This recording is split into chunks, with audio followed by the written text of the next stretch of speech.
Ladies and gentlemen, welcome aboard the Wright Flyer. Today's flight is piloted by Randy Wright, who is joined by his first officer Jeremy Grapenton. We know you have a choice when it comes to your radio listening pleasure, and would like to thank you for choosing to fly with the Wright Flyer. Ground traffic control has moved us to the departure lane, so please be seated, fasten your seatbelts, and ensure that all tray tables are stowed in the upright and locked position. We will be taking off shortly, and once again, we'd like to thank you for choosing to fly the Wright Flyer. Now sit back, relax, and enjoy the show as we soar above the friendly airwaves in comfort and style. Ladies and gentlemen, welcome aboard the Wright Flyer. This is your captain speaking, and I would like to take this opportunity to personally welcome you to our state-of-the-art radio program. We know you have a choice when it comes to your radio listening pleasure, and would like to thank you for choosing to fly the Wright Flyer. What's more, we are confident that no other radio program or venue will fly you over the friendly airwaves in as much comfort and style, nor leave you with an indelible yet pure sense of enlightenment quite like we can here at the Wright Flyer. Now that you're aboard, please be seated, fasten your seatbelts, kick back, relax, and enjoy the show. We've taxied to the departure lane and are awaiting takeoff clearance from air traffic control. While they go through that mindless, bureaucratic red tape and regimentation, my first officer, Jeremy Grapenton, and I shall delve into the pre-flight checklist because there is a lot of news and information to get to before we may indulge you with your in-flight entertainment.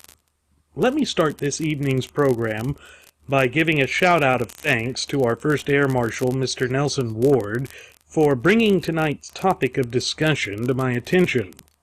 During the Christmas holiday, Mr. Ward had posted a new proposed statute on his Facebook timeline. Now, folks, this is the sort of story that the salivating mainstream media is purposefully and intentionally sweeping under the rug. They do so because they don't want the ultimate wielders of sovereignty, we the people, to know about it. So, what exactly does this piece of legislation of which I speak entail? Well, it's currently pending before the House Judiciary Committee for further review. It was proposed by a Rhode Island Democrat congressman by the name of David Cicilline, and now, to get into the meat and potatoes of this horrible bill by delving into its short title, the Assault Weapons Ban of 2015. That's right, folks, the Democrats are moving to encroach upon your fundamental and unalienable right to keep and bear firearms. I'm sure you may all recall that Jeremy and I spoke about the laughable claims made by each of the deviants seeking the office of President of the United States from the Democrat Party, stating that they weren't out to deprive the citizenry of their fundamental and unalienable right to keep and bear firearms. What we said at the time was that their actions spoke louder than their words, that, in fact, the Democrats had a long-standing and well-established history of attempting to abridge our Second Amendment rights, and now David Cicilline has proved this with his proposed legislation. Now, we know that they have passed a so-called assault weapons ban back in 1996. This was an emotionally charged legislation that didn't accomplish anything other than infringing upon the fundamental rights of the people. The left has always attempted to strip us of our fundamental rights, especially our fundamental right to keep and bear arms. They do so because they don't trust the American people to be self-responsible or accountable for their own safety, irrespective of the fact that this is how our founding fathers envisioned this country working well over 2 centuries ago. You know, Randy, I actually think that the first, well, it wasn't the first one, but the first of probably our lifetime, I believe it was 94, but it was in effect in 96. And it's funny how things like this are cyclical. Just like anything else in life, these things are cyclical. It's cyclical because they look at things, they're in a bind. Their backs are against the wall. They have to do something to appeal to the voting base. They want to instill fear. See, they create all these problems, and then they come riding in on their silver-maned unicorns saying, we have the solution. We're just going to make everybody feel happy and just ban all firearms. Now, I've read this legislation. I've combed through it. And it's really no different than the assault weapons ban in 94, except It's even worse. they've added to it. Yeah. They want to ban high-capacity magazines. Now, if you own them already, they're grandfathered in, but... But only so. I don't think you can transfer them. No, you can't transfer them, and I believe they're even talking about having it to where you have to put a serial number Yes. to coincide with your firearms for those magazines that are attached to it. So, therefore, if a person wants to get crazy and, all nutty and everything and procure one of these firearms illegally, like they do now, with high-capacity magazines out of the back of some Pinto in a dark alley somewhere, when they drop the magazine when they do their reload, now they can say, oh, well, this magazine goes to this, and this firearm's registered to this person. It's all about control. It's not about firearms control in the true nature of it, because true nature ideology of having control of your firearms is not missing what you aim at. Right. This is more people control. Sure. And you know what? It just goes to show the same type of thing. You can file off a serial number. You can file off one of those markings. I mean, it doesn't stop anything. It doesn't do diddly squat. It's ineffectual, and that's all it is. And yeah, like you, Jeremy, I really hate some of the language used in this legislation. Let's look at the actual title of the bill, folks. This is proof positive that they are out to deprive you of your rights. It starts with H.R. 4269, to regulate assault weapons, to ensure that the right to keep and bear arms is not unlimited, and for other purposes. So they want our fundamental and unalienable right to keep and bear firearms to be limited. They want to make sure that it's not unlimited. However, the language of the Second Amendment to the United States is quite clear and unambiguous. In fact, it states that the right of the people to keep and bear firearms shall not be infringed. Folks, it really can't get any clearer than it already is. Nevertheless, the intent of these deviants is quite clear. They want to ensure that the right is not unlimited, even though the language states that it is. It shows that the drafters of this legislation are working to unravel the Second Amendment. They do so because they are diametrically opposed to the clear and concise language of the Second Amendment. Now, as we mentioned in our Constitutional Special Edition on the preamble to the Bill of Rights, the Bill of Rights is absolutely part of our Constitution. Both the preamble and Article 5 of our shared Constitution says as much, as does the Ninth Amendment. Again, that means nothing to a deviant like David Cicilline. He absolutely loathes and despises the right of the people. He's a corrupt potentate that is nothing short of a thief, and we will be getting into more detail with respect to his background a bit later in the program. Now, as Jeremy and I have oftentimes repeated on past episodes of the Wright Flyer, Article 6, Clause 2 of the United States clearly holds that the United States Constitution serves as the supreme law of the land. Now, to emphasize this point, I thought it would be appropriate to include the original text from the Supremacy Clause. It stated in pertinent part, "This Constitution and the laws of the United States which shall be made in pursuance thereof, and all treaties made or which shall be made under the authority of the United States, shall be the supreme law of the land, and the judges in every state shall be bound thereby. Anything in the Constitution or laws of any state to the contrary notwithstanding." So what that means is that, first and foremost, the Constitution is the supreme law of the land, and that all government officials are bound thereby. Thus, anything that is contrary to the United States Constitution is null and void ab initio from the very beginning. Well, sure, and and here's the other thing. There's a law that they're going to have to repeal if they manage to pass this, and that's a big if. It's a very big if. If is the smallest word in the human language that has the largest and broadest definition. And this law that I'm referring to is Title 15 U.S. Code, Section 7901, Findings and Purposes. Section A, it says findings. Congress finds the following. Number 1, the Second Amendment to the United States provides that the right of the people to keep and bear arms shall not be infringed. Number 2, the Second Amendment to the United States Constitution protects the rights of individuals, including those who are not members of a militia or engaged in military service or training, to keep and bear arms. Now, this is also known, or could be understood as the Arms, or the Lawful Commerce in Arms Act. Now, the thing is, in order for H.R.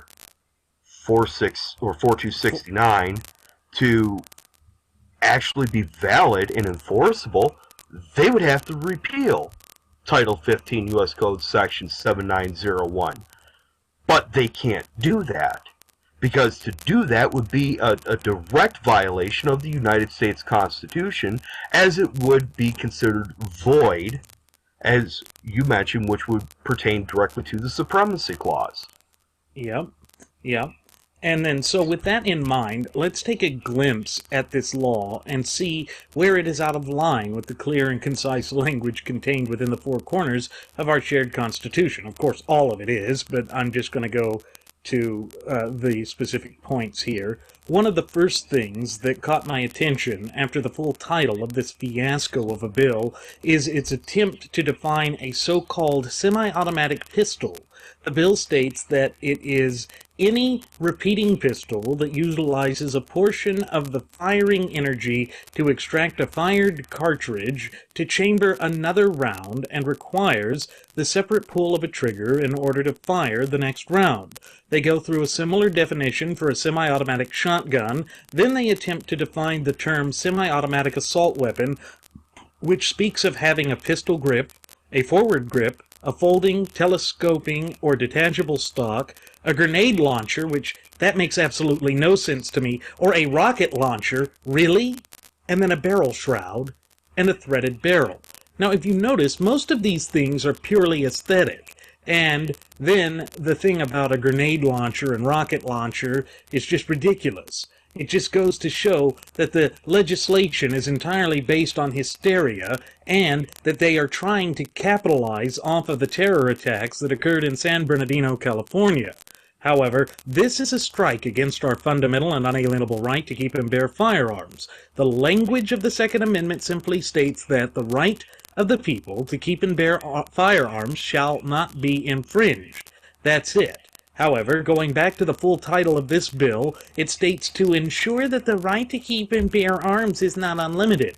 Where in the hell, within the four corners of our Constitution, do they find such a statement? The only place that I can conclude that this is found in the Constitution is within Article 9, Section Existent, Clause 0. In other words, it's not within the United States Constitution, and this is a clear violation of the Ninth Amendment.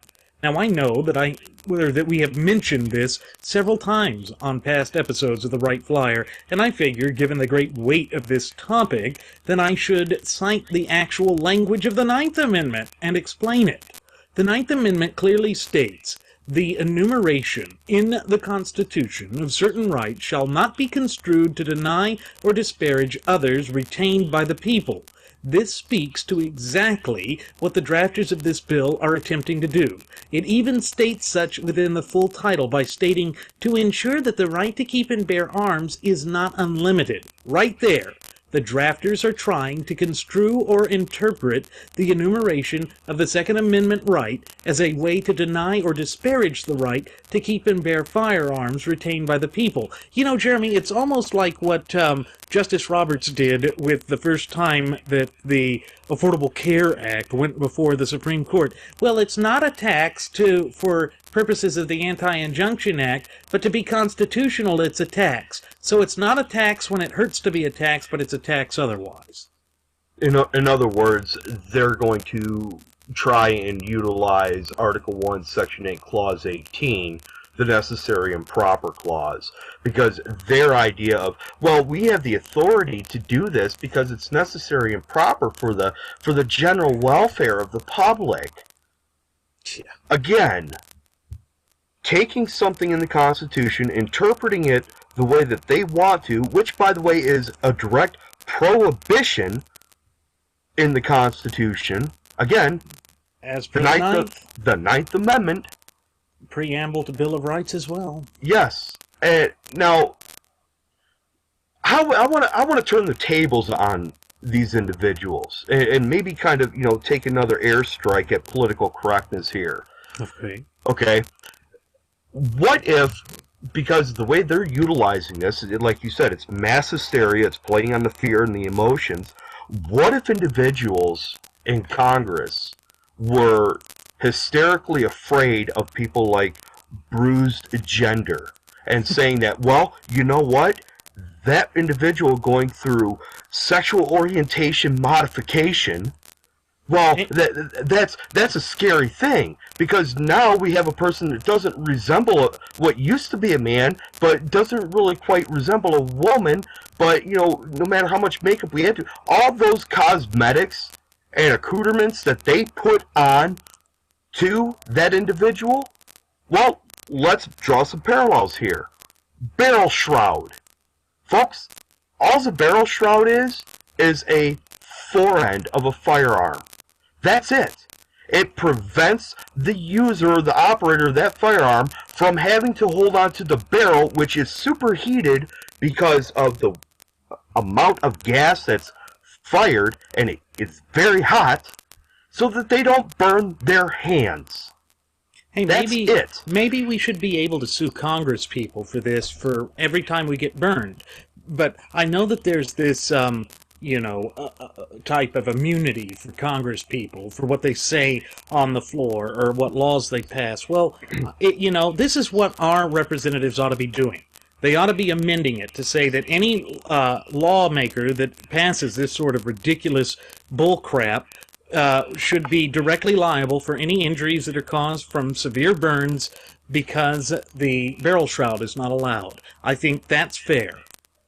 You know what? Where they need to start is they need to start censuring each other. Yeah. When follow the rules of the House.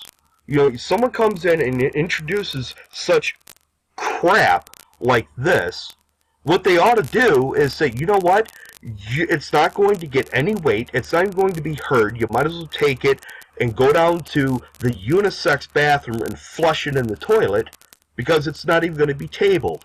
But no, they want people to be able to do this. Well, we don't want to infringe upon their abilities and their job to represent the people that actually want this. Folks, if anybody in their right frame of mind has read this bill and still wants this to happen, they need to be persuaded to pack their stuff and leave the country. Yeah, because what they're doing is diametrically opposed to everything that is good and decent about the United States. Folks, as we've said before, many times in the past, that the Second Amendment right is the best right by which we defend all of our other fundamental and unalienable rights. There is just no way around that. But to people like this David Cicilline, and trust me, folks, when we get into the part of this show where we that we expose his background, you're going to be shocked by just who this little fairy is. And that's right. I am actually calling him a fairy. That is foreshadowing for what is yet to come in the program. But as you can see, folks, this is why it is so important to have a fluent and working knowledge and understanding of our shared United States Constitution, and thereby our fundamental and unalienable rights. It immediately lets you know exactly when and where these wannabe potentates and despots are attempting to strip you of your rights. What Congressman Cicilline is doing here is completely intellectually disingenuous. It's as Jeremy was saying. All of these things are mostly aesthetic and have no effect on how a gun really operates. Basically what they're saying is they don't want you to have a semi-automatic firearm at all. meaning I pull the trigger once, twice, 3 times, it'll fire. Unlike a fully automatic where I just hold the trigger and it goes fire, fire, fire, fire until it's empty. But, it's this type of conflation where they try and make it seem as though these firearms are like magical unicorns and will get up on their own and run down the street and shoot Bobby Two-Step and Crack Whore Sally. I don't see it. I don't understand why they always have to do this, other than the fact that they want to micromanage our lives and control every facet of our daily lives. Well, and again, the whole thing is with this individual, and like you said, you're foreshadowing what is to come. Again, with this type of stuff, it's cyclical. You're always going to have individuals. I mean, we had, who was it? Dianne Feinstein. Frankenstein? Yeah. These individuals, they have the stuff as soon as they're elected to office, within the Democratic Party and possibly even within some of the Republican camp, it must be mandatory for that office to pre-draft this type of legislation and just have it sitting in their top drawer of their desk. And then as soon as the crisis happens, boom, pull it out and dump it on everybody. Yeah, and you know what's really awful about this is that they tried to push it down on December 16th. So what does that really say? You know what that all tells us, folks? It tells us exactly this, that they were going to do this while everybody was distracted. Because it was Christmas. It was Christmas. They didn't want us to think about it. They wanted to push this on us while it was, all the distractions in the air, while we were celebrating a time of being together with our families. This is the type of disingenuous sort of thing that we see from these so-called political leaders. But all it goes to show is these people are against everything that's good and decent about this country. And we are sick and tired of their crap.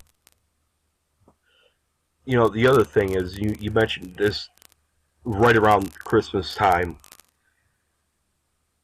If anybody else has noticed that there's been a small spike in the price of ammunition, some firearms, but yet, even with the small spike, ammunition and firearms are flying off the shelf. Still, to this day, even after Christmas, they're still flying off the shelf. Why is that? It's because the American people have decided that they're going to allow their fears of something like this control their lives. I don't allow stuff like this to control my life, whether it's an uptick in the price of ammunition, or firearms, or even gasoline for my vehicle. Randy, you remember when gasoline was over $4 a gallon? You know what I did every time I went to the fuel station? I filled it up.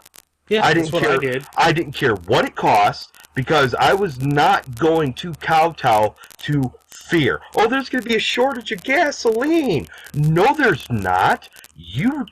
Many people just wanted to buy into it, and they allowed that to dictate their lives. This is what they're counting on, folks. They create the crisis. They create the fear in the hopes of the people being so dumbed down and dependent on government that they control people through fear. That's fear-mongering. That's exactly what they're doing. But yet they want to say, well, the Republicans and the conservatives, they're the war hawks and they're the fear-mongers. They're, the war on women. No. If there's any war that should be waged, period, is the war on political correctness. The war on this kind of stuff that's going on with this legislation. Political correctness is going to run rampant because it utilizes fear. Political correctness, if you can give it a name of a character from any horror movie whatsoever, it would have to be Freddy Krueger. Because Freddy Krueger is, the whole impetus behind his character is he grows stronger with fear. And that's exactly what political correctness is doing. That's why this bill came into play, because they're utilizing the fear, and the political correctness attached to it is, well, the people, we have to stop this senseless gun violence. Here's an idea. Write legislation to where there's the death penalty in all 50 states. Yeah. I guarantee you. Here's a thought. Let's take our war a step further. Let's make it a war on despotism. Because that's what we're seeing with these little potentates. Sure. This is nothing but despotism. And let me tell all of these little potentates, all of these little fascistic little dictators, we won't put up with it any longer. You hear us? We won't put up with it any longer. You're done. You're done. Yeah, you might as well start clearing out your desks, because it's the last straw, period. And, Randy and I are not the only ones that are going to resist you at every turn and every breath of our life. Yeah, we're tired of it. We're absolutely tired of it. Because what you're trying to do is micromanage our lives. You're trying to tell us how to live, what we can eat, what we can do, what we can drive, what we can wear, what we can say, what we can do. Enough is enough. I'm an American. I will not be told what to do. I am a free, independent person that is self-accountable, self-responsible. I admire, love, and respect the illustrious history of the United States of America. I love what this country stands for and represents, and I loathe and despise everything that you're trying to do. You are a sworn and avowed enemy of everything that is great and decent about the United States of America, and we're not going to tolerate it any longer. We're just not. And here's another quick news flash for these despotic little potentate dictators. You can't win. You will not win. It is just not in the rules of the game for you to be able to win. It's not going to happen. There are more of us than there are of you. I guarantee that. Yep.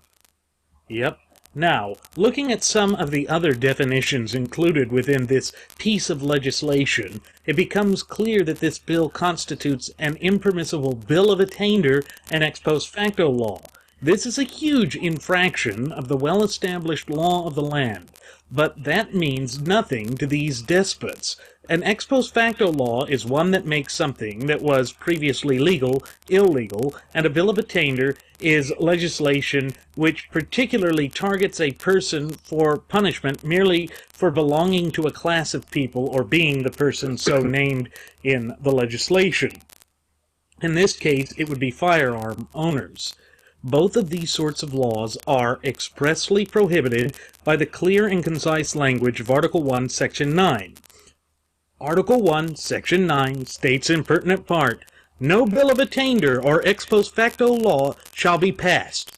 Period. So, already, we see how this legislation is in direct violation of the United States Constitution. Therefore, it is violative of the Second and Ninth Amendments, as well as Article 1, Section 9 of the Constitution, and Article 6, Clause 2. In other words, this is highly violative of our shared Constitution. We can even look at other parts of the Constitution that this is a violation of.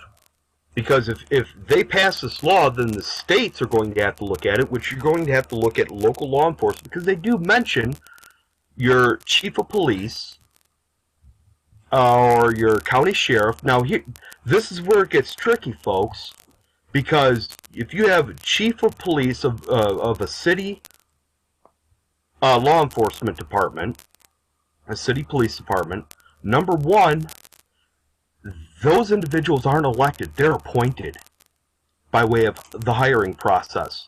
The only constitutional law enforcement agency Sheriff is the county sheriff. Now, if they're going to force the county sheriff to partake in this, now they are directly infringing upon your rights. The 10th Amendment. Also, they are infringing upon and abrogating your right to vote. 15th Amendment. You see how this spreads rampantly like a wildfire?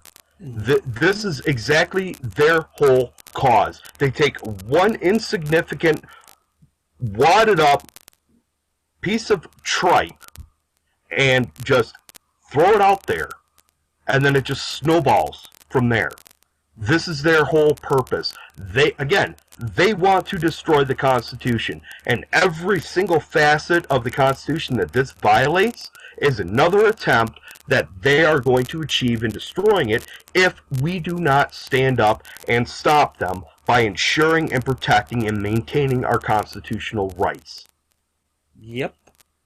Now, I know that since Cicilline will try and say that they get around these prohibitions, that being the ex post facto and Bill of Attainder, because it grandfathers those types of firearms that were legally purchased and obtained prior to the legislation.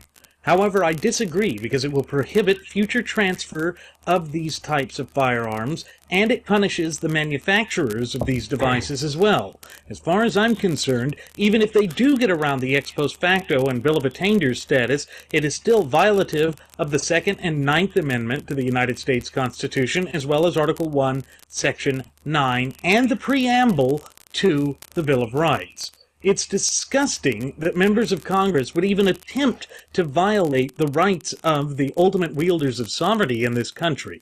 It shows that they are in violation of their oaths of office, and there is quite a history of this with the principal author of this legislation, Mr. Cicilline himself, and we will touch upon that a little later on in the show. Once again, some more foreshadowing for you there. Nevertheless, this is a dangerous precedent that has been set within this Congress, and it clearly demonstrates that these fiends are diametrically opposed to the well-being of the American people. This should not come to pass. Hell, it shouldn't even come up for consideration. However, Benedict Arnold Paul Ryan gives me little comfort that this won't be considered. He's already betrayed us once, so what is to prevent him from doing so again? Well, there's another way that they cannot actually get around the whole ex post facto and the retroactive aspects of this. Because these certain weapons are grandfathered in, and trust me folks, I went through the list of every single firearm, manufacturer, caliber, type of firearm that they listed in this bill, and every single firearm that I own is on there.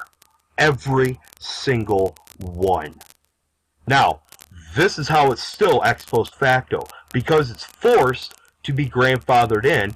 I already own those firearms prior to this legislation even being brought up. So therefore, well, we'll grandfather it in. No, because now you are creating the attachment to where, okay, I already own the firearms, so now I have to retroactively go back and have them registered, which is ex post facto, because it violates state law, it violates federal law, it violates the Constitution for me to even have to register my firearms.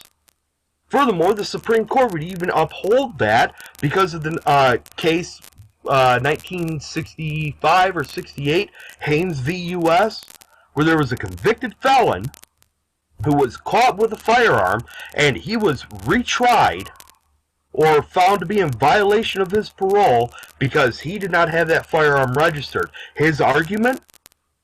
The Fifth Amendment. Because he did not have to register that firearm, because to do so would be incriminating of himself. Therefore, if a convicted felon, according to that Supreme Court case, is precluded from having to register firearms in their possession because it is an infringement or an self-incrimination on them, equal protection under the law automatically points to individuals who are not convicted felons, who are law-abiding citizens, do not have to register their firearms either. That is equal protection under the law. But no, under this, all citizens would have to register or actually document their certain firearms, because again, if you have detachable magazines for an AR-15 like I do, the 20, 30 round magazines I have would have to have an individual serial number for each one. Right, but you know who actually wouldn't have to do that? Former law enforcement, current law enforcement, former federal agents. Isn't that cute? So now that's a protected class. Now, Yes, it is. Now, Randy, you gave me a little bit of a something the other night, and I really like it. And I don't want to steal your thunder, but it is absolutely worth mentioning here because I actually read that off of a comment on a story where somebody was flipping out over the grocery stores whining about open carry here. And to whoever the credit goes to, thank you very much for this. I really like it, and I have to agree with it. We are what's known as ammo-sexuals. People of caliber. People of caliber. So, according to the Second Amendment, because we abide by the Second Amendment, we understand what the Second Amendment really is, we are ammo-sexuals. Therefore, are we a protected class? Aren't all firearm owners a protected class under the Second Amendment? Wait a second.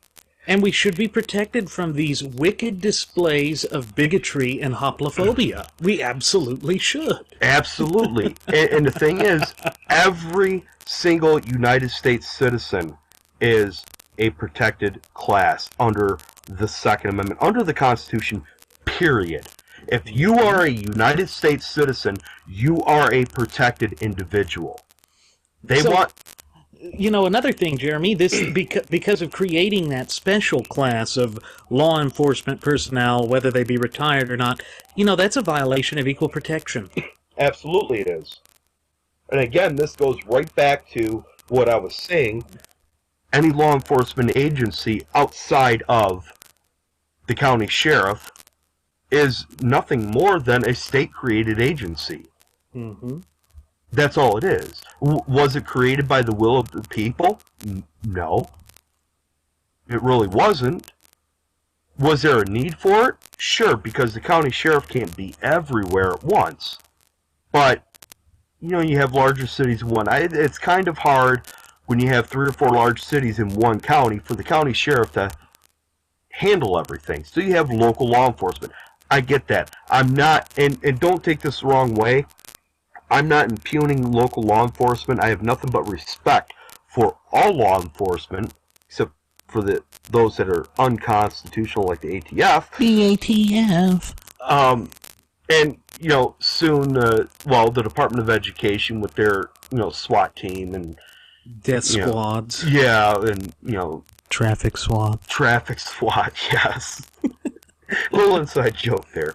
But the point is, you even though they may be a respectable agency, you still cannot put them above the people that they are supposed to serve. No, and it's because of the old adage, the United States of America is a nation of laws, not of men. That means that the laws are supposed to apply to all citizens, irrespective of who they might be, or what organization they might belong to, or whose nose they pick, or whose back they scratch, because that should make no difference whatsoever. But that's what people like little David Cicilline here, and his push to ban open ferry, it's just trying to, again, double down on the American people, deny them their fundamental and unalienable rights. So, on top of this, the so-called assault weapons ban of 2015 is also attempting to restrict so-called large-capacity ammunition feeding devices. Again, this is clearly a bill of attainder, and it is insulting to the law-abiding citizens of the United States. Why is it that it is always the first response of government to attack the fundamental and unalienable rights of the citizenry? It's as though they literally want to force the American people into bondage to the state. Well, that's exactly what they want, folks. They literally want to deny you your fundamental rights in direct violation of the Ninth Amendment. Again, this is why it is so important that you have a fluent and working knowledge and understanding of our shared United States Constitution, and thereby your fundamental and unalienable rights. Without it, it would be all but impossible to spot these impermissible actions being taken by the government. Remember also that each And every one of these congresspersons has sworn an oath to uphold and defend our shared Constitution. And how do they fulfill this oath? They attempt to abridge and encroach upon it at every given opportunity. I'm sick of it. I think we all are sick of it. Well, again, there's more of us than there are of them. How many people in Congress? 535? Something like that, yeah. So we have 535, and let's say they each, had their own goon squad to go out and enforce their little tripe and so on. So each goon squad was, I don't know, let's say another 100 people. So we're looking at what, 50,000 people at most? Give or take, yeah. Ladies and gentlemen, there's over 300 million law-abiding gun owners in this country. Mm-hmm. Even if we couldn't get everybody on the same page, you could take, just the deer hunting population from Michigan, and it would be suffice enough. See, that worries them. That is what scares them. And again, this is nothing more than utopian projection, because they're deathly afraid of the American people putting their foot down and then promptly, with a swift motion, ramming it up their backside. So they want to project their fear onto everybody else and make everybody else feel like they're afraid. Well, again, the senseless gun violence has to stop. We can't make this the new norm. No, you're not going to let me make this perfectly clear. Clear. I am clear. This is the whole problem. It's all this double and triple speak out of all sides of their mouth, and it creates confusion. The American people hear only part of it. Oh, I like that. I like that. Doesn't matter who the political candidates are that are running for president or other political offices, the ones that are already in office. We need to watch them like hawks. And when they screw up, you take them to the carpet on it. And, it's also the type of dichotomy that they play with words, the semantics. I mean, we're going to go all the way back to our first episode that aired on September 11th, 2015. When we say that they play these games of semantics, this is exactly what that means. They try and twist the meanings of words to get around what the traditional meanings of words are, all to push forward their utopian socialist fantasies. And of course, their fantasies are just amassing more power illicitly at the expense of the ultimate wielders of sovereignty in this country, we the people. And that is never how our founding fathers meant for this country to be. And that's what's so disturbing about each and everything that these little potentates and dictators are trying to do. They are absolutely attempting to strip us of our best ability and avenue by which we use to protect ourselves. And just think back to the way that Obama tried to play this little anti-gun card even after we discovered that the San Bernardino attacks were carried out by Islamofascists. He didn't want to admit that. He didn't want to admit that at all. For him, it was still about guns. Everything had to be about guns. Everything had to be about stripping the American people of their fundamental and unalienable rights. And we're sick and tired of it. We're sick and tired of always having to be concerned that the federal government is going to try and swoop in and take us of our rights. No, they're not, because we're not going to let them. Because it is high time that we, the people, take our responsibility seriously, because as we have said before, many times on past episodes of The Wright Flyer, it is the ultimate duty of the people to safeguard and proactively maintain their fundamental and unalienable rights. That all rights are couched with a duty and obligation.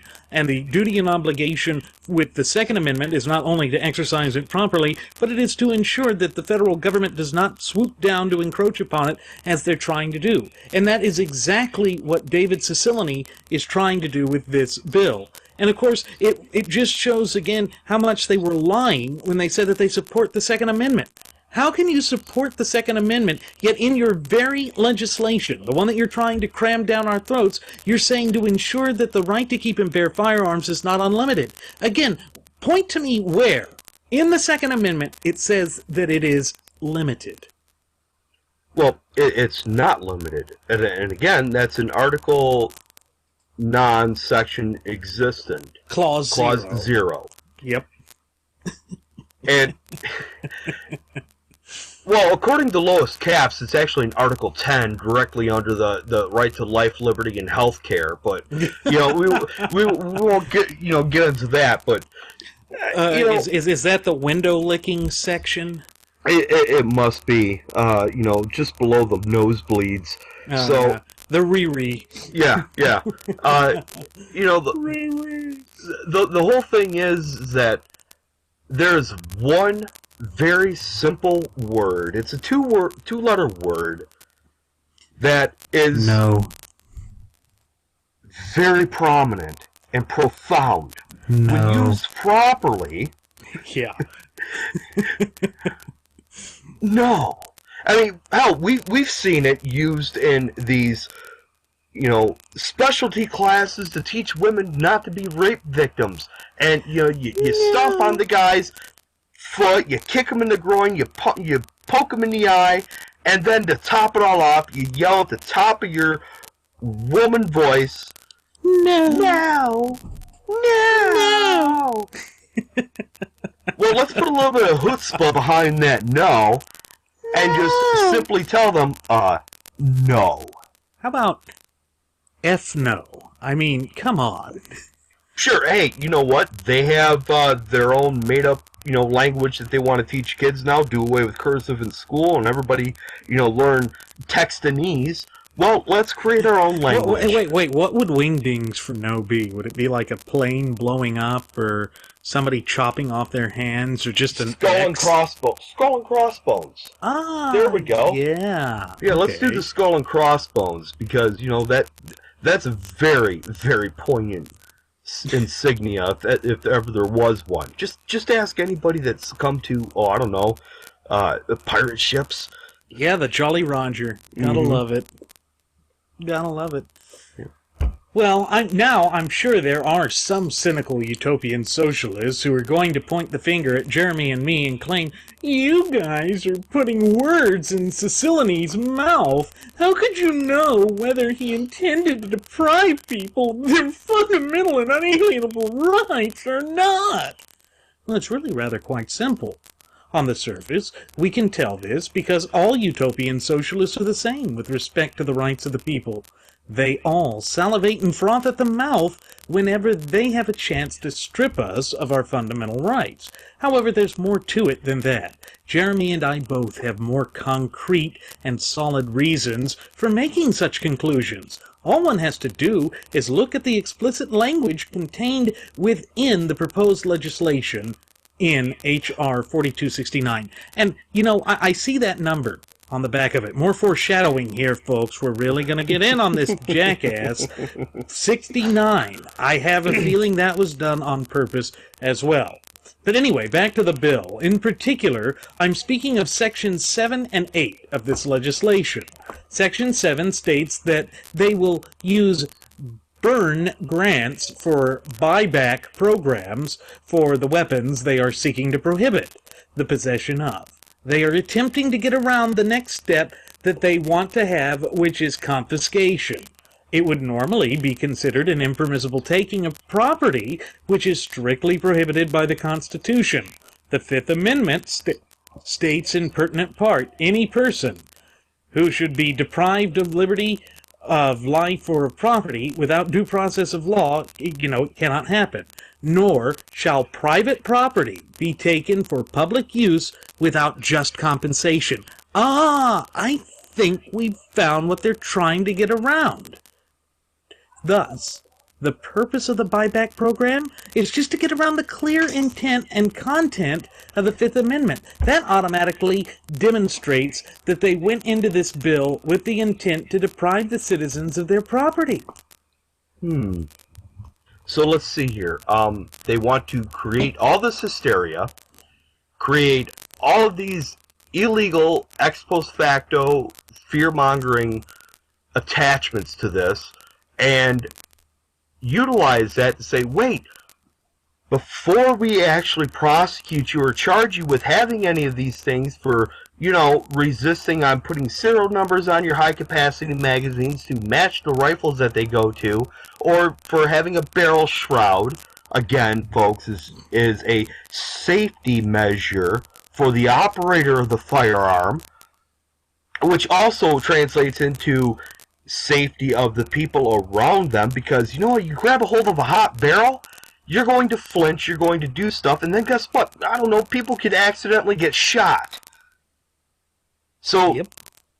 Instead of, this is a way out of saying, well, we could charge you with all these things, but instead, no, we'll go ahead and offer you the opportunity to surrender them, and we'll go ahead and we'll pay you for it, but you just have to less give than them what up. you paid. Less than what you paid.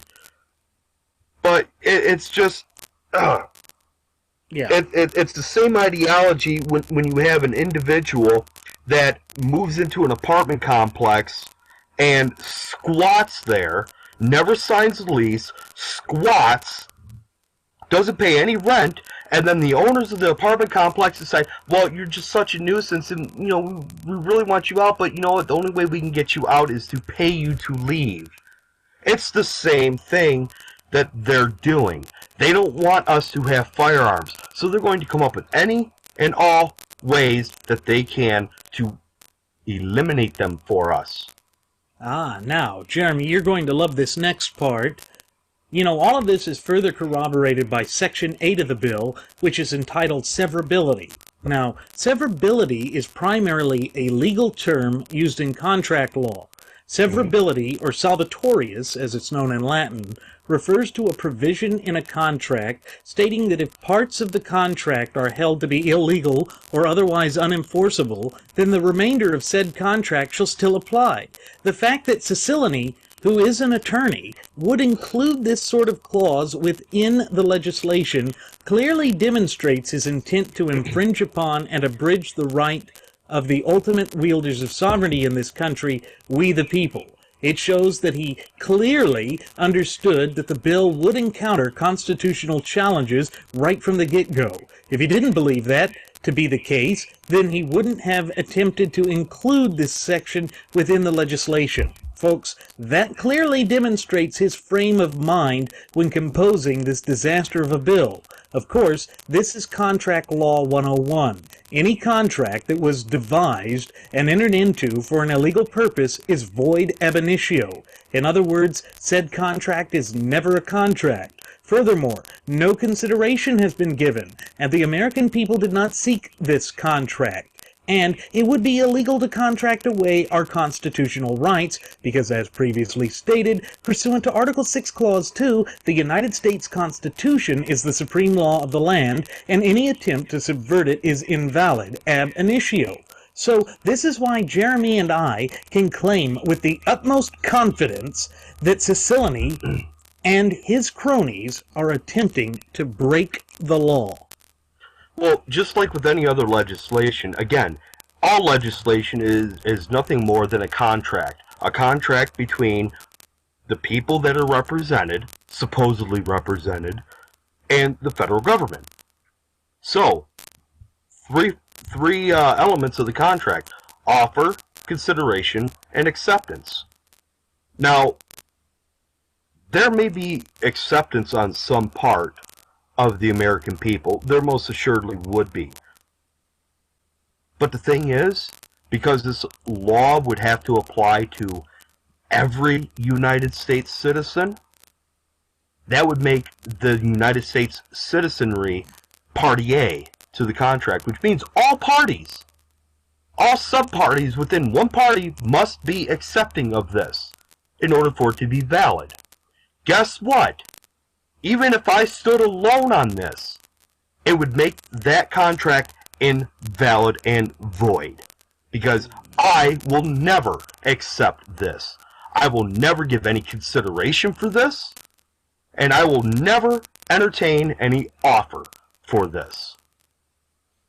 No, because it goes against everything that we value and hold near and dear.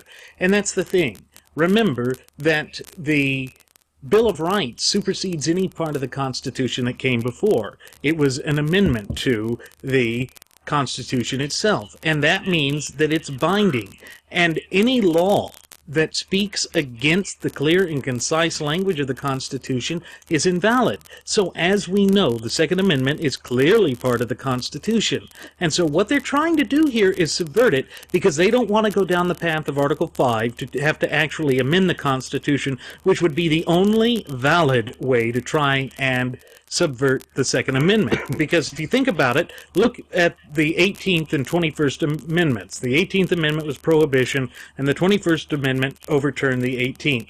That would be the only way that they could get rid of the Second Amendment. But they're not going to be able to get 3/4 of the states to vote for it, and they're not going to get conventions from 3/4 of the states to support it, and therefore they try and go these illegal routes to subvert the fundamental and unalienable right to keep and bear firearms. It's absolutely disgusting what they do, but this is exactly why they are doing this.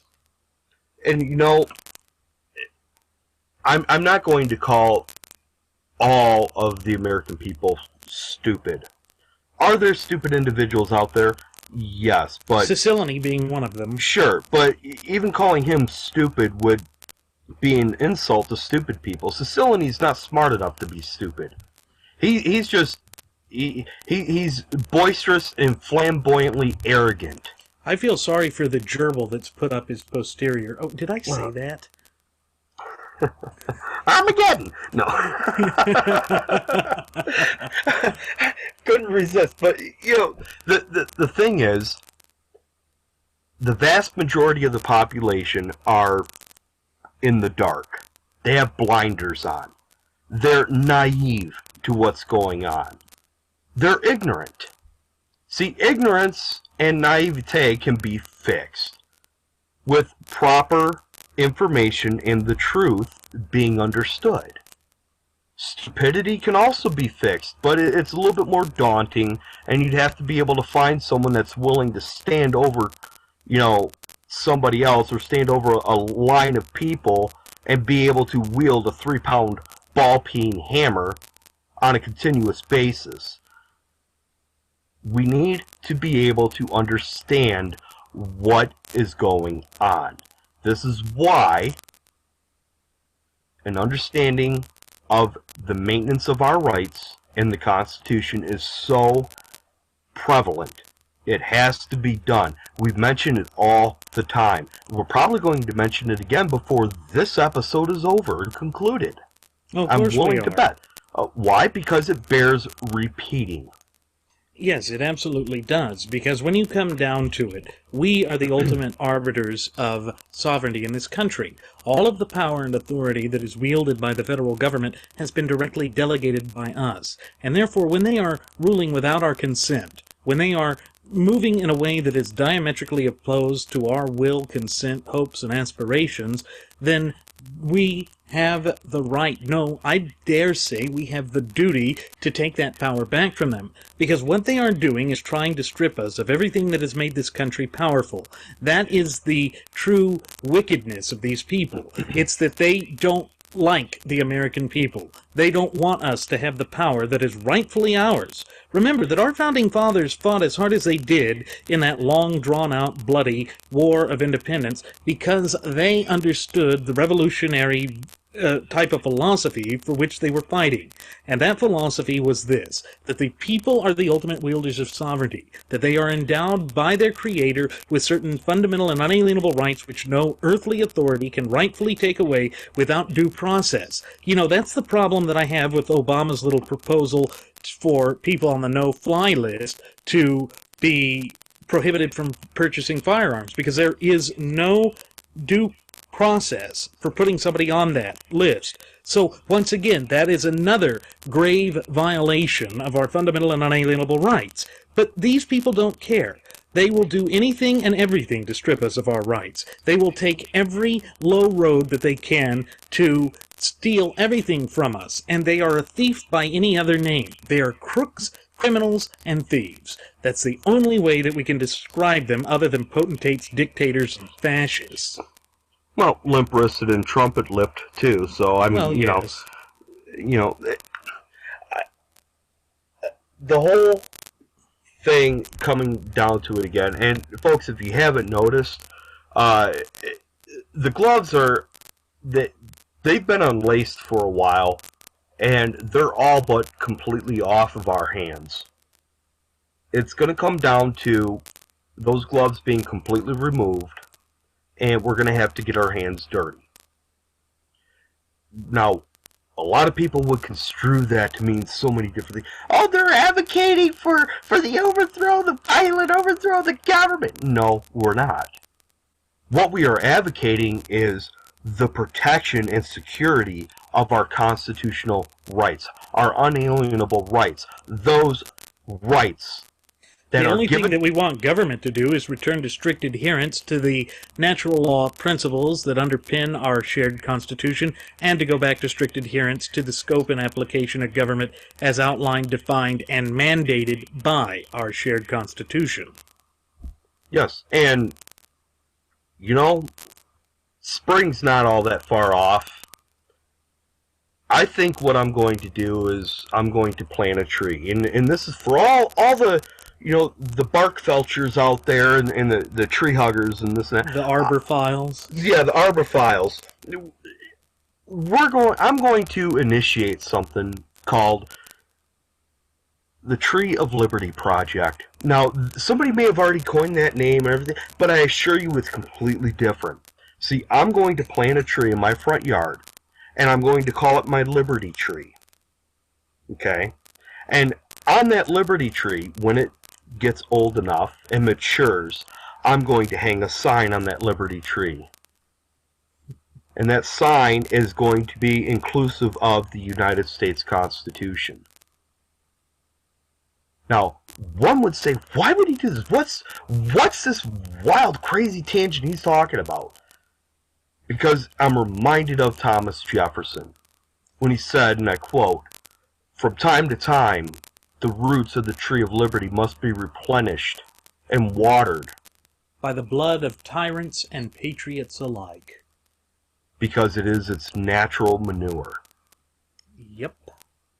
Now, I would invite every one of our listeners, and even individuals that do a flyby listening every once in a while, you hear this particular portion, come spring, go out and buy yourself a Liberty tree. It doesn't matter what kind of species of tree it is. It makes no difference. It could be a box elder or a birch or even an apple tree.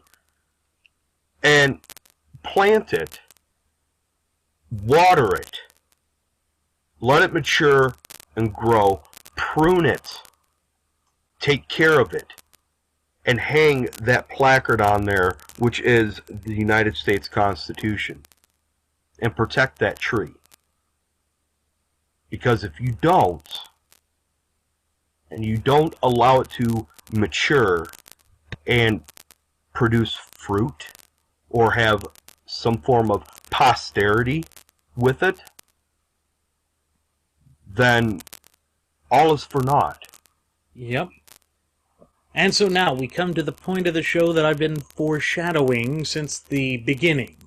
So, now that we have investigated the provisions of the bill itself, it's now important to answer the question of just what sort of person would engage in such antics. Well, David Niccolo Cicilline is a Democrat congressman from Rhode Island's 1st Congressional District. He has held this office since 2011.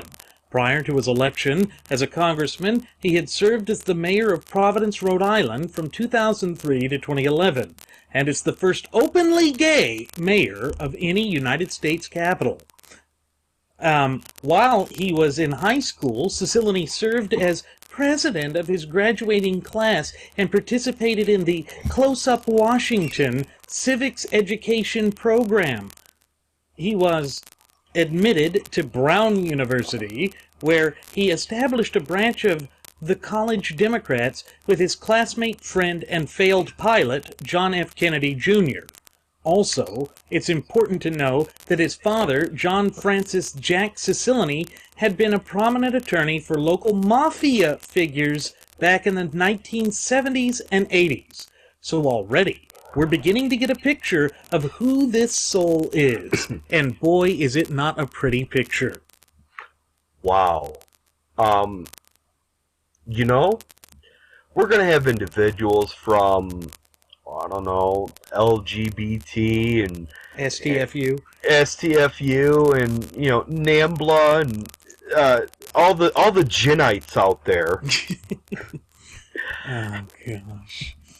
So you're disparaging him and attacking his Bill White because he's gay? No. Why not? Not entirely. This is just, you know, extra cannon fodder. You know, that, you know, we're going to fire out of a, you know, cardboard tube when we like, you know, a match. Armageddon! You know, I don't care if he's homosexual or gay. I don't care. When this individual flaunts it, uses it as a crutch and a tool to... Different meaning of the word tool, though. By the way. Just going to say that. To promulgate and perpetuate all the asinine excrement that is enshrouded and encapsulated and rubberized in this H.R. 4269, amongst other things he may have done. Oh, yes, we'll be getting into that, too. Sure, I'm anticipating that. Yeah, well... He received his bachelor's in political science and graduated magna cum laude back in 1983. Following his graduation, he attended law school at Georgetown University Law Center, whereupon he earned a JD. Now, folks, as a licensed and practicing attorney, I have seen fellow attorneys who fit this mold. They are these goody two-shoes who think they know better than anyone else. They were taught in the very Marxist form of legal jurisprudence known as critical legal studies, or CLS. CLS is based on the doctrines of Marxism and nihilism. That's right, folks, you can't make this stuff up. That is a horrible basis for legal philosophy. It's the same sort of legal training that Barack Hussein Obama received at Harvard and espoused during his time at Columbia School of Law. They are the ones who would do anything within their power to tear apart our shared United States Constitution. So, back in 1994, this gun-grabbing lunatic was elected to the Rhode Island House of Representatives. His website touts his reputation as that of a fierce champion of political reform and gun safety.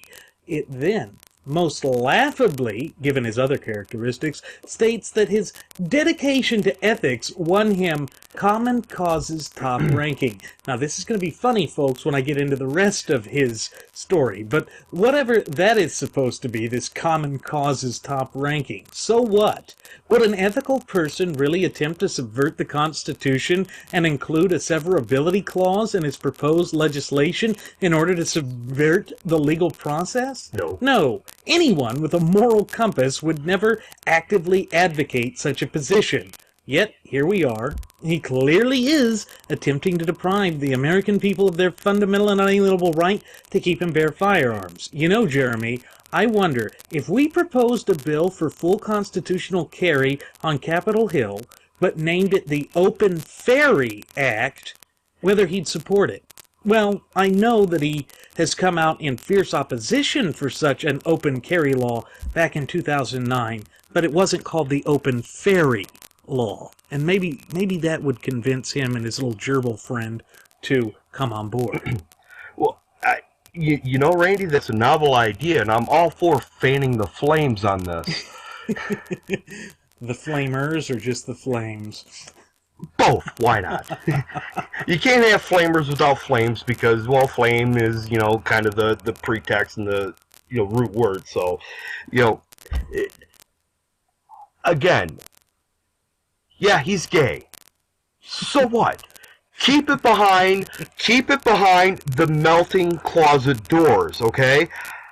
Stop utilizing your preferred sexual deviancy to deny me and everybody else that is law-abiding citizens and United States citizens of our unalienable rights. See, that's the problem. He's. I'm willing to bet, Randy, that you have something coming up that will show that he is a staunch supporter or a stink supporter of, all this, gay marriage and, Oh, of course he is. Of course he is. The right to marriage and the rights to be gay. Listen, being homosexual is not a right. It is a preference. Just the other day, he tweeted this thing about the end of Don't Ask, Don't Tell, so that tells you all you need to know about that. I am fed up with people wanting to, you have to, there's certain people in society, it's a certain culture. No, it's a choice. Well, you have to have sensitivity training for this. No, I'll tell you what. You want me to have sensitivity training because certain individuals choose to behave in a sexually deviant way? I'll tell you what. You want me to have that training? Then I want every single individual that lives in this country to take training to understand why I love bacon. Yep. Period. Yeah. Now, I know I was being a bit crass there, but really, I do get sick and tired of these sorts of people attempting to strip the decent, law-abiding American citizens of their fundamental rights. Cicilline is ethical, all right. I'm sure he still chums around with his daddy's former clients. In fact, I wouldn't be surprised if the mob maintains connections with him, particularly in the area of campaign financing. Alas, at this point, I'm merely speculating. Nonetheless, it's par for the course with scoundrels like this. It would not surprise me. Yep. Back in 2009, if memory serves me correctly, this David Cicilline creep was the guy who attempted to tax students for simply being enrolled in and attending college within the city limits of Providence, Rhode Island. Yeah, in fact, the Associated Press lambasted him for it. Eric Tucker with the Associated Press published a piece back in 2009 entitled "College Students Would Be Taxed $150 per Semester If Providence, Rhode Island Mayor Gets His Way." This tax would have applied to 25,000 full-time students at Brown University, which was his alma mater, as well as 3 other private colleges within the city. How did the sniveling then mayor, now gun-grabbing congressman, justify this tax? Why, he claimed that the students use resources and as such should help ease the burden on the struggling taxpayers. Amazing, isn't it? So students, who are already burdened with massive tuition costs, would have had to pay a tax on top of it. The sort of soul who wants to deprive you of your unalienable rights. Folks, there can be no doubt about it. He punishes those who seek to improve themselves, and all because of his failed utopian socialist policies. So, 25,000 students at $150 apiece as a tax translates into $3.75 million. Wait a second, though. I thought people like Cicilline wanted students to have free education. But not when he's been squandering money. So there's the rub. Hey, I got an idea. Let's get Bunny Sanders on the phone. Hello. I'm eating the sauce. I'm not gonna talk to you. Global flattening caused this. Don't bug me about blowing up penguins, okay? Just kind of buzz off. I mean, how could this guy be taken seriously? And worst of all, who the hell's voting for him? How can people vote for this guy? Honestly. Well, here's more. Fetch my ball-peen hammer. Yeah. Well, here's more, Johnny. He wished to waste even more taxpayer money to establish a light rail type system in the city because he believes in global warming. And then he also passed a vacant and abandoned property penalty, seeking to punish banks for keeping foreclosed properties off the housing markets for extended periods of time, thereby stabilizing property values in the region. Of course, we know where someone like this would stand on the issue of illegal aliens. In fact, there's a particular case that occurred back on June 8, 2008. This is the case of Marco Riz. Riz came to the United States unlawfully from Guatemala. He had been arrested twice in 2007 while under a deportation order, and then was charged with the robbery and rape of a 30-year-old woman. Rhode Island's then-governor, Republican Donald Cicilline, blamed Cicilline for local law enforcement's failure to ascertain the legal status of the upstanding lover of America, according to El Jefe Jebe. Bush, that is.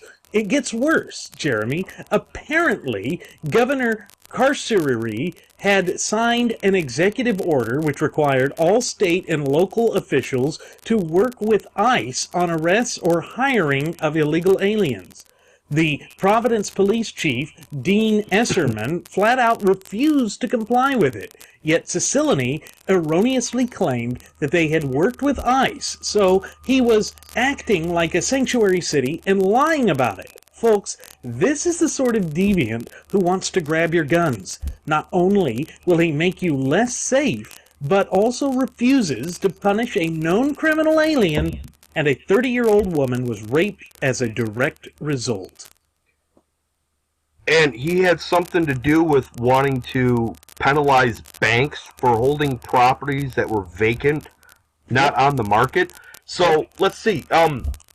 Who else was involved with penalizing banks due to certain types of property? Oh, that would be Bonnie Flank. Yeah, Bonnie Flank. Bonnie Flank. So I guess Christopher Dodd. I guess Bonnie Flank and this Cicilline guy have been choting around together. Of course. Sure. Aren't they of the same sexual persuasion? I think so. Democrats, yes. Yeah. So, I mean, wow. I mean, it's really getting deep.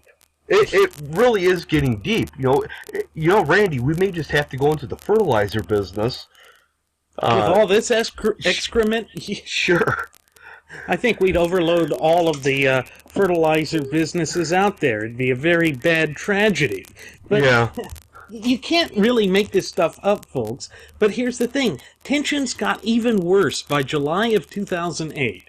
Donald Carcieri accused Cicilline of failing to uphold his oath of office by failing to report illegal aliens, and even pressured the U.S. attorney to investigate the mayor. Of course, our darling fairy gun grabber attempted to channel his inner Obama by claiming that the governor was playing politics. About a week later, he penned an op-ed in the Providence Journal in which he contended that he had and would always report all arrests to immigration authorities, since the governor was then term limited and the next governor of Rhode Island was a Democrat. He refused to pursue the case further. It all but died. However, I think it's important that our cherished listening passengers and audience are made aware of just who it is that is attempting to strip them of their fundamental and unalienable right to keep and bear firearms. You know, folks, if I wasn't hearing this myself, and if you weren't hearing this, you would say that this is unfaruking believable. It's again, how can this asshat, and that's what he is, an asshat, how can he be in power? How can he even hold a position to make laws? Yeah. You know... Yeah. And as you can see, folks, this sterling example of upright ethics has been accused of violating his oath of office in the past. I'm going to reassert such a claim right here and now. Not only is this fraud violating his congressional oath of office, but he is also violating his oath of office as a licensed attorney. Anyone who attempts to proactively violate the United States Constitution while at the same time as serving in an office where they have sworn to uphold and protect the United States Constitution is in fact in direct violation of said oath. There's no way around that, folks. Oh, sure, he'll attempt to claim that I'm taking this story out of context, or that I'm just pushing an agenda. Truth be told, the only thing we are seeking to show here is the sort of person who would want to deprive decent law-abiding citizens of their fundamental and unalienable right to keep and bear firearms. Nothing less, nothing more. Yeah, well, here's a reality flash for little Flame Boy. Guess what? The truth has no agenda. Sorry to burst your little, rectal bubble there, but, there is no agenda with the truth. You don't like it? So, too bad. What you need to do, Mr. I'm going to propose this. Whatever you are, crawl back into your closet, surrender your law license. I'm going to tell you right now, surrender it, forfeit it, give it up, because you are not fit to hold it. Ah, but now, Jeremy, are you ready for more background information on this little deviant? Oh. What's worse is that around the same time that all this other crap was going on, David Cicilline's brother, John M. Cicilline, pleaded guilty to charges of conspiracy, obstruction of justice, and making false statements for his role in the courthouse corruption scheme. Federal prosecutors had indicted he and 3 others, including a disbarred attorney, back in 2007. So already there were some shady dealings that surrounded this gun grabber and his family. But more accusations followed. Surprise, surprise. Before John reported to prison, he paid the city of Providence a $75,000 check for taxes owed by a client. He had asked that the check not be cashed and be held only as mere collateral. David Cicilline's top aides told the city tax collector, Robert Soprano, not to cash the check because it would bounce at that time. On top of all of this, Robert Soprano claimed that the mayor's aides had pressured him to perform tax favors for the mayor's friends and campaign contributors. There you have it, folks. The same pattern we always see with gun grabbing jackasses is blatantly and obviously apparent here. They act in an unlawful manner, yet expect the rest of us to follow any and all legislative schemes attempting to deprive us of our rights. It's hypocritical at best and outright criminal at worst. Wait a second here. Wait a second.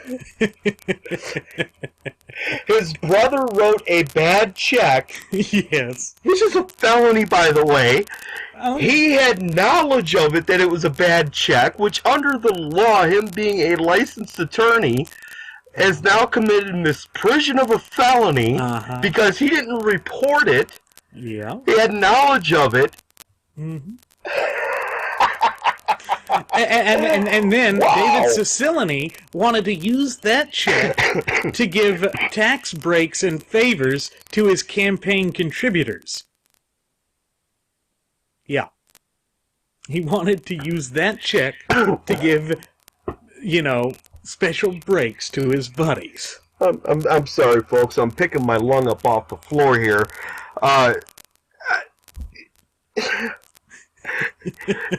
So he's an accessory to what? By my count, Corruption. seven felonies? So far. So far. I got a feeling, Randy, that I'm going to lose my other lung here, and my tear ducts are going to run the way of a drought, because you probably have more information.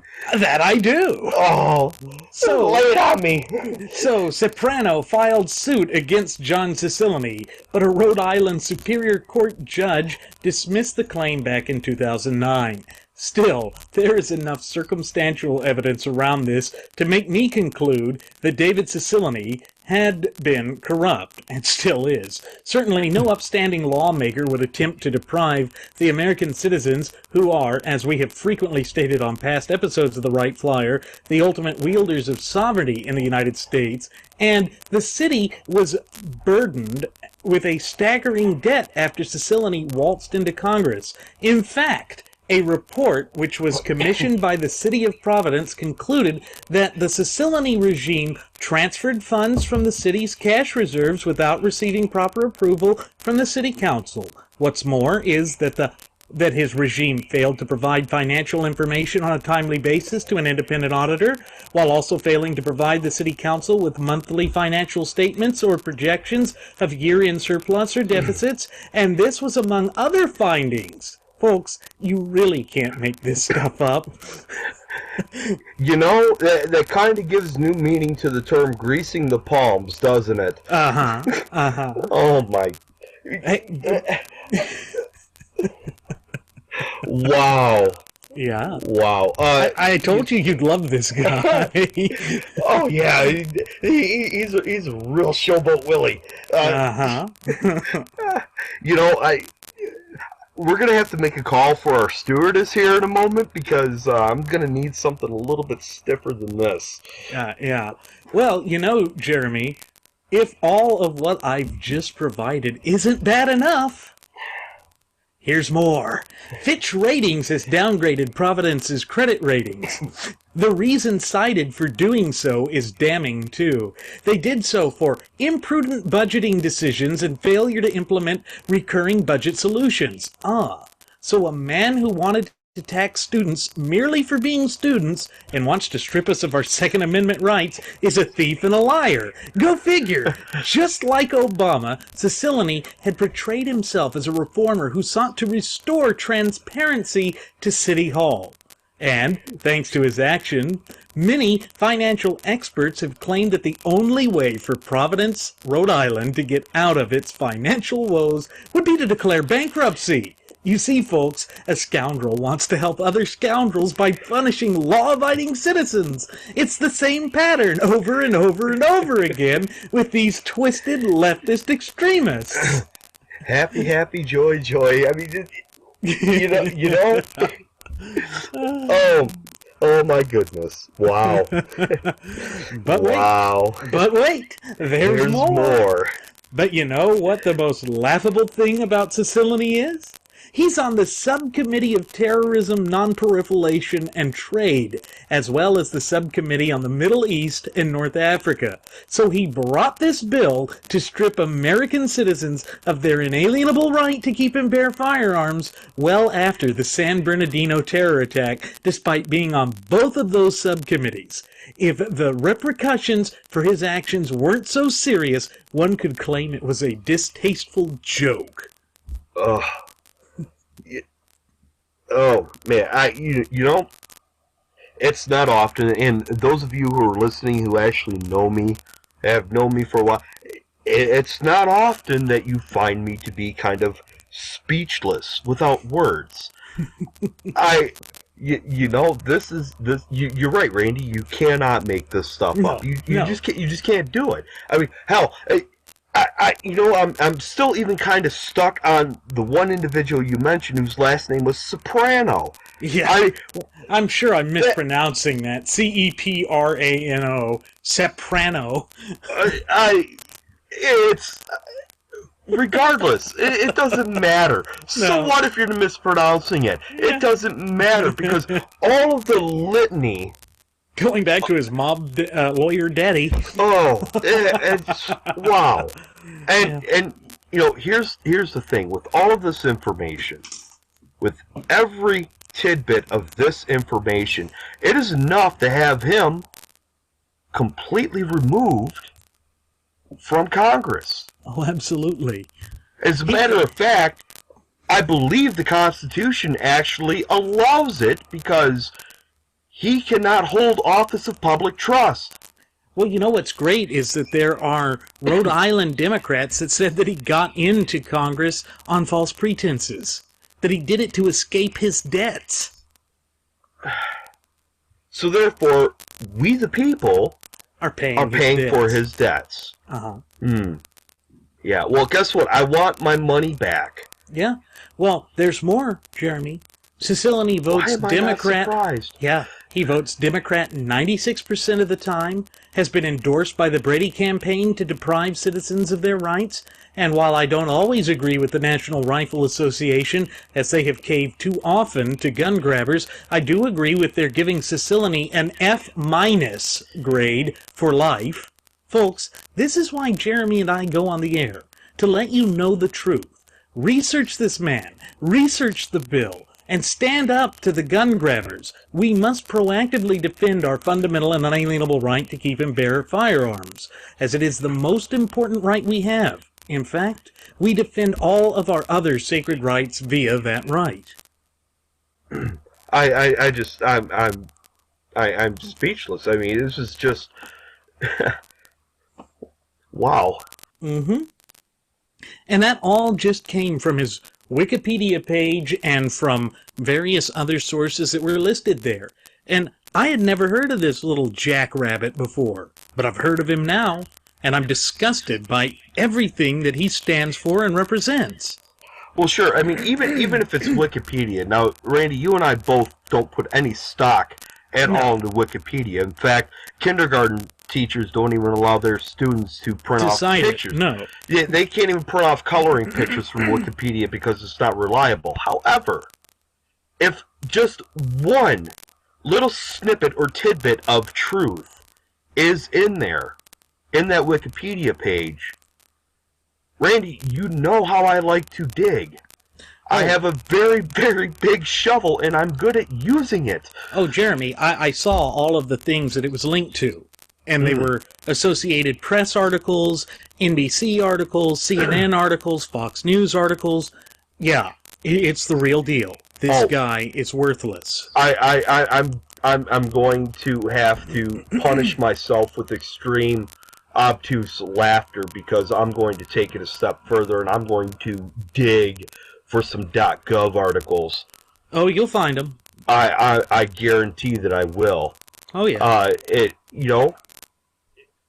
This individual, folks, this is part of what's wrong with our country. I mean, this is right at the root. You know, if you had political correctness as the tentacle machine that it is, this asshat would be one of the first nuts and bolts hinge pin that would be right there holding part of the main machine together. It's amazing when you delve into somebody like this and look at their background. Again, this individual was not widely known by the vast majority of the American people until this came up. Until this bill was introduced. Now, we can look at... I looked at all the co-sponsors of the bill. Guess what? I'm going to go out on a limb here and say, yeah, they're co-conspirators. And I think that under Title 18 U.S. Code Sections 241 and 242, every co-sponsor that attached their name on this bill ought to be looked at, and an Article 1 court needs to be established, and they all need to be punished. Okay, hey, I found something else from the Gateway Pundit. This dates back to September 10th, 2012. Rhode Island Democratic Rep. Cicilline accused in massive voting fraud scandal. Wow. He paid for votes, abusing absentee ballots, using names of the deceased, and underage voters. Enter NAMBLA. Yes. Wouldn't be surprised. Congressional candidate Anthony Gemma alleged Wednesday that a private investigation has uncovered voter fraud linked to U.S. Rep.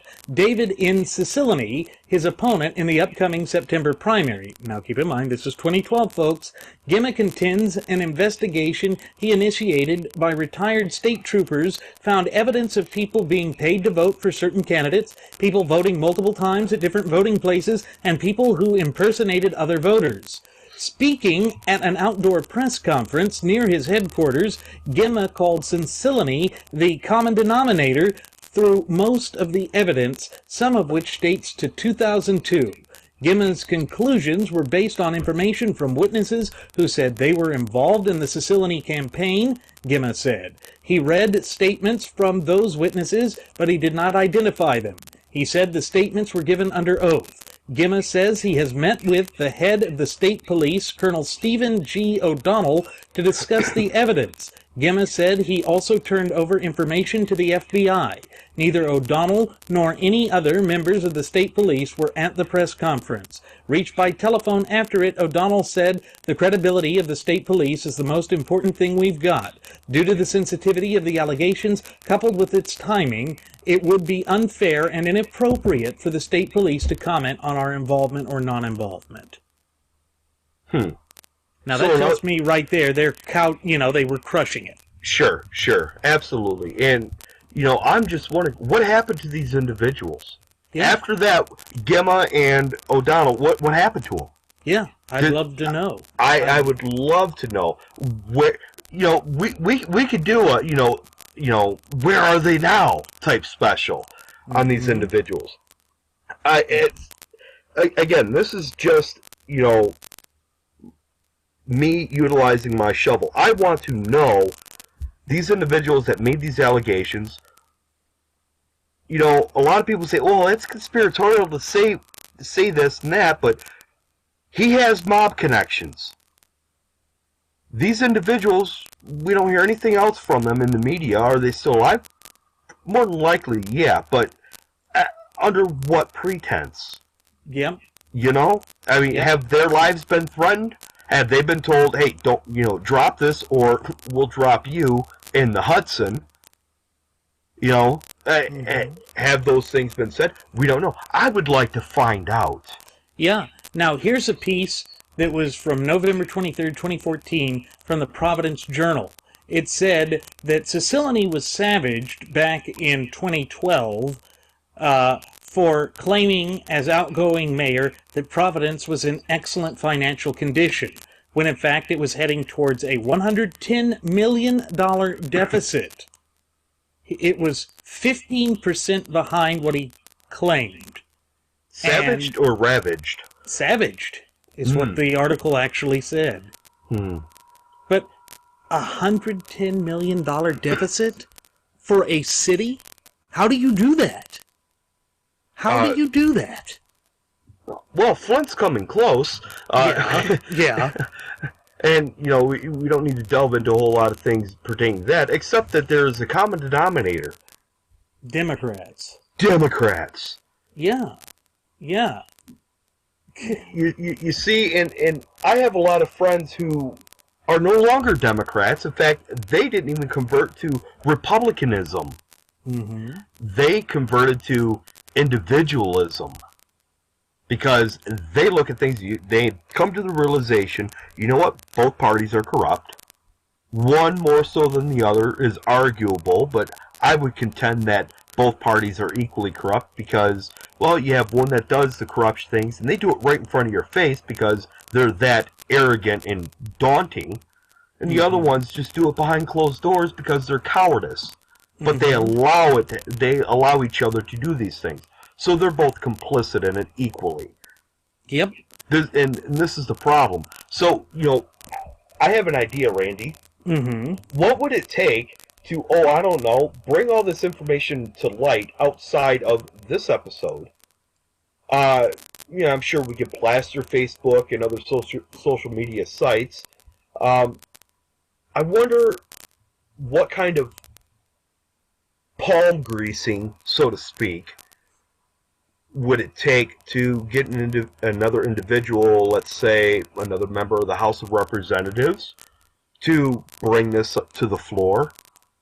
This would be great filibuster material.